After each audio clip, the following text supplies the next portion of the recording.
22 नवंबर 1971 अमेरिकी एयरलाइंस के इतिहास का एक ऐसा दिन जिसकी मिस्ट्री को आज तक अमेरिकी एजेंसी FBI सॉल्व करना तो दूर, उसके बारे में एक जर्रे बराबर जानकारी भी नहीं जुटा पाई। घटना की शुरुआत पोर्टलैंड एयरपोर्ट से हुई। एयरपोर्ट पर सनग्लासेस लगाए एक काले ब्रीफकेस के साथ डैन कूपर नाम का एक आदमी आया और उसने पोर्टलैंड से सिएटल तक का एक टिकट बुक कराया और सीधा जहाज की ओर बढ़ने लगा। उस वक्त अमेरिका में घरेलू उड़ानों में कोई सख्ती नहीं की जाती थी, न ही यात्रियों का सामान चेक किया जाता था और न ही उनकी कोई आइडेंटिटी वेरिफिकेशन की जाती थी। ये नॉर्थ वेस्ट ओरिएंट एयरलाइन का बोइंग 727 था। ये मात्र 45 मिनट में पोर्टलैंड से सिएटल तक पहुंचना था। डैन जहाज की सबसे आखिरी सीट पर बैठ गया। उसने अपने लिए एक ड्रिंक ऑर्डर की और उसने अपने लिए एक सिगरेट भी जला ली। 70s तक फ्लाइट में स्मोकिंग करना अलाउ था। अब तक सब कुछ नॉर्मल था। ठीक 2:58 पर फ्लाइट ने टेक ऑफ किया। फ्लाइट के टेक ऑफ होते ही डैन कूपर ने अपने पीछे बैठी एक एयर होस्टेज को अपने पास बुलाया और उसे एक चिट्ठी थमा दी। उस चिट्ठी को पढ़ने के बाद उस एयर होस्टेज के पैरों तले जमीन ही खिसक गई, क्योंकि उस चिट्ठी में लिखा था, miss I have a bomb here and I would like you sit by me. मेरे पास बॉम्ब है और मैं चाहता हूँ कि आप मेरे पास बैठ जाओ। जब वो उसके पास बैठ गई तो उसने अपना ब्रीफकेस खोला जिसमें एक बॉम्ब रखा हुआ था। बॉम्ब को देखते ही वह समझ गई कि प्लेन हाईजैक हो चुका है। डैन ने उस एयर होस्टेज के सामने 3 डिमांड रखी। पहली, उसे 5 बजे से पहले 2 लाख कैश डॉलर चाहिए। दूसरी, उसे 2 पैरासूट के पेयर्स चाहिए थे। तीसरी, उसे सिएटल के एयरपोर्ट पर एक रिफ्यूलिंग ट्रक चाहिए था। डैन कूपर के अलावा इस प्लेन में 35 यात्री और थे जिन्हें प्लेन में पीछे होने वाले इस वाकये का जरा भी अंदाजा नहीं था। वो एयर होस्टेज सारी मांगों को लेकर पायलट के पास गई। एक एयर होस्टेज जिसका नाम टीना मकलो था,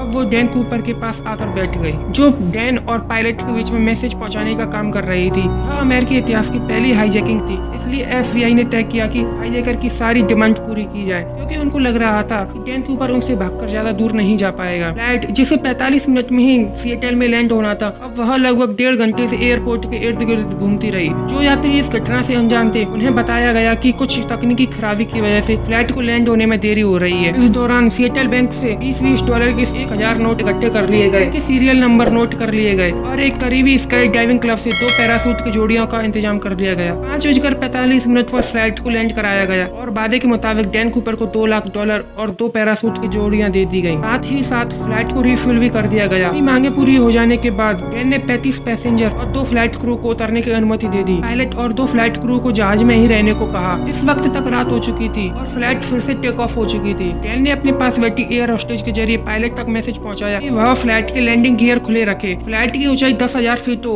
और फ्लाइट की स्पीड 320 किलोमीटर पर आवर हो और जहाज को सीधा मैक्सिको सिटी ले जाया जाए। पायलट ने डैन की सारी मांगे पूरी कर दी, लेकिन फ्लाइट को फ्यूल की वजह से सीधा मैक्सिको ले जाना पॉसिबल नहीं था। इसलिए पायलट ने डैन को रिफ्यूलिंग के लिए 2 ऑप्शन दिए, पहला रीनो या फिर फिनिक्स। डैन रीनो पर राजी हो गया। दूसरी तरफ FBI भी अपना काम कर रही थी। 2 फाइटर जेट्स को फ्लाइट के पीछे रवाना किया गया, लेकिन वो इतनी स्लो स्पीड मेंटेन नहीं कर पा रहे थे, इसलिए उन्होंने फ्लाइट के चारों ओर चक्कर लगाना शुरू कर दिया। रात के अंधेरे के वक्त जहाज रीनो की ओर जा रहा था। इतने में डैन ने एयर होस्टेज को कॉकपिट में जाने को कहा। यहाँ पायलट मौजूद था। जब वो कॉकपिट का दरवाजा बंद करने लगी तो उसने आखिरी बार डैन को देखा, जो कि अपने कमर पर कुछ बांध रहा था। इसके बाद जहाज की सीढ़ियां खुली और डैन ने वहाँ से छलांग लगा दी। इसके बाद जो हुआ उसे 50 सालों से डिस्कस किया जा रहा है। 3 घंटे के बाद जब जहाज ने रीनो एयरपोर्ट पर लैंड हुआ, पूरे जहाज को अच्छी तरह चेक किया गया, लेकिन जहाज में कूपर नहीं था और न ही बम मिल सका। जहाज में बल्कि इस घटना के बाद कभी भी कूपर नहीं मिल सका और न ही उसके बारे में कोई जानकारी मिल सकी। डैन कूपर को किसी ने प्लेन से कूदते वक्त नहीं देखा था, लेकिन सीढ़ियां खुली रह जाने की वजह से माना जा रहा था कि डैन ने सिएटल और रीनो के बीच में ही कहीं छलांग लगाई है। FBI ने जहाज पर सबूत तलाश करना शुरू कर दिया। बदकिस्मती से FBI को बस कूपर की टाई, 8 जले हुए सिगरेट और पैरासूट मिला, जो कि डैन कूपर छोड़ गया था। किसी के पास उसकी कोई फोटो तक नहीं थी। एयर होस्टेज के इंटरव्यू के वक्त उसके हुलिया से डैन का स्केच बनवाया गया। डैन को रीनो और सिएटल के बीच ढूंढने से पहले FBI ये जानना चाहती थी कि डैन ने एग्जैक्ट किस जगह पर छलांग लगाई है, जो कि जानना ज्यादा मुश्किल नहीं था, क्योंकि फ्लाइट ऑटो पायलट मोड पर था। मतलब जहाज जिस पाथ पर उड़ रहा था वह रिकॉर्ड था और जहाज की स्पीड और ऊंचाई भी FBI को पहले से ही पता थी। साथ ही साथ फ्लाइट रिकॉर्डर की मदद से यह मालूम पड़ा कि जहाज के स्टेयरकेस 8:10 पर खुले थे। इन सारी जानकारियों के आधार पर डैन की ड्रॉप लोकेशन का अंदाजा लगाकर एक सर्च एरिया डिजाइन किया गया। ये एरिया 45 वर्ग किलोमीटर का था। एरिया घने जंगल और पहाड़ों से घिरा हुआ था। एरियल टीम और लैंड सर्च टीम ने इस एरिया का चप्पा चप्पा छान मारा, लेकिन डैन कूपर का कहीं कोई पता नहीं चला। एरिया में इतनी सर्दी थी कि सबको लगा लगा कि डैन मर गया होगा, लेकिन इसके बाद जो हुआ वो FBI ने कभी सोचा भी नहीं था। अमेरिकन हिस्ट्री में पहली बार इस केस के लिए पब्लिक की हेल्प लेना शुरू कर दिया गया। डैन कूपर का स्केच और $2 लाख